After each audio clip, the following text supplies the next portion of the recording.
This is Lynn from the Verb reporting on the UN climate change negotiations from Doha, Qatar. The Doha Gateway was just passed into existence after moments of gavelling and confusion. The COP president has been quite interesting in his style of leadership, preferring to also provide his delegates with entertainment, so the confusion wasn't necessarily unexpected. Despite what most people would have seen as just being simply chaos, it was actually a very interesting and unique form of environmental diplomacy that has been somewhat rare in past UN climate change negotiations. The G77, the European Union and also the like-minded developing countries actually got together beforehand and informed the Verb of their plans, that they actually met together collectively, all countries barring Russia, to decide what the best way forward was. And the decision reached was, let's just pass things through as quickly as possible so that Russia won't even have an option to object. Russia was noticeably annoyed that this happened, but any observer of the UNFCCC process will know that this is somewhat the norm given the consensus model that is used. Last year in Durban, Venezuela was also silenced given their overambitious wants, and this also happened in Cancun, and to a certain extent this also happened in Copenhagen. The difference in Doha though is that Russia is far from the victim, and they were actually hoping to introduce text that would have been detrimental to the environment. This has caused quite a lot of conflict and confusion within the NGO community, as they're not entirely sure how to best describe what's actually happening in Qatar as a result. Ian Keith from Avaz told the Verb earlier that he thinks that this was a process win, something that's actually given us a working platform and a working plan that we can use over the next 3 years to increase what we're already currently doing on the international level on climate change. Jennifer Morgan from the World Resources Institute agrees, saying that the results from Doha weren't necessarily pretty, but they were results that were needed that at least didn't set the negotiations backwards, and now what we need to do is actually build up political will so that we can increase ambition in the future. Fortunately, there was some good news from the Doha Gateway though, and that was when countries such as Australia, the European Union and Norway came out and publicly said that they wouldn't actually buy any AAUs, essentially emission surplus or hot air, in the second commitment phase of the Kyoto Protocol.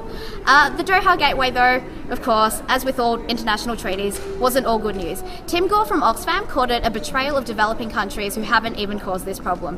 One of the other key issues has been finance, and once again, finance hasn't delivered anything substantive. And according to an unnamed source, this actually suits America and other developed countries just fine, as they now don't have to deliver any substantive details or means of implementation on an empty promise of $100 billion that actually originated from the Copenhagen negotiations 3 years ago. This COP has been a little bit crazy in its attempt to negotiate 7 different tracks. It's something that's never been done before, and it was inevitable that there was going to be both good and bad aspects. As the COP president, Alataya, said, "I try to make people smile, but sometimes I can't make everybody smile." And that's probably also true of the UN process as a whole. NGOs are never going to be happy with what comes out of these conferences, and governments are often just happy enough that the process didn't completely crumble. One of the positives on that front though is that given that the Kyoto Protocol was also one of the main discussion points, most governments are happy to call this past fortnight a success, given that an outcome was at least reached on that matter. For the team at the Verb, that sort of leaves us with the question though of where to next with the UNFCCC process.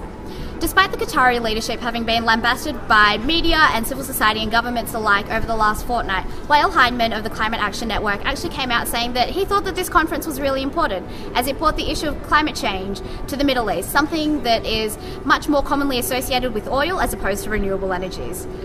But will this question still be applicable next year in Warsaw, Poland? Poland has already hosted one of these climate change negotiations before, and they're known quite prolifically as being a climate change laggard, both domestically, regionally and also internationally.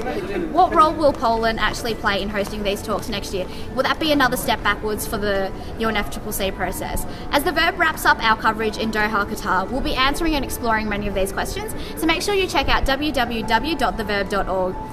And finally, I just wanted to say, on behalf of the entire team here, thank you so much for following our COP18 updates. We hope they've been useful. Feel free to send us an email if there's anything that you want answered. Thanks and good night.